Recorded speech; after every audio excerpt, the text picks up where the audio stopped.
1971 में एक आदमी ने अमेरिका की हवाई यात्रा को हमेशा के लिए यादगार बना दिया। उसने खुद को डीबी कूपर बताया और फ्लाइट में चढ़ते ही धमकी दी कि उसके पास बम है।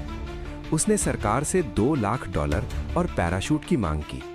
पैसे मिलने के बाद उसने प्लेन को उड़ाया और अचानक रात के अंधेरे में पैराशूट के साथ कूद गया।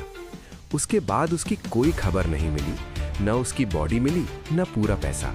FBI ने इस मामले की 45 साल तक जांच की, लेकिन आज तक कोई नहीं जानता कि डीबी कूपर सच में जिंदा बचा या ये मिस्ट्री हमेशा के लिए रहस्य ही रह गई।